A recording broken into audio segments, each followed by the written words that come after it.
of this, the security and data was very low in iVoting as many can hack those data, and the cost which was overweight the benefit of us. The implementation of iVoting is very high, and we need to we should implement with more cost. And it is not just safeguarding the paper bullets.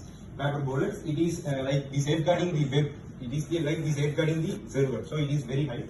Then we use the electronic iVoting now daily lives, like in various listed companies. The shareholders are voting now through the electronic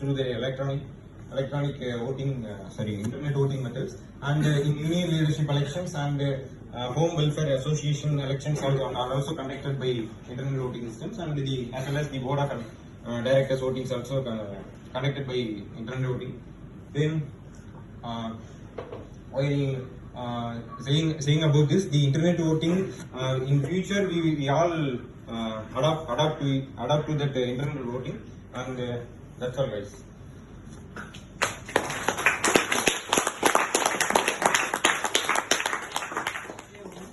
Change is inevitable, and change is only constant, and we should adapt ourselves towards that. Thank you.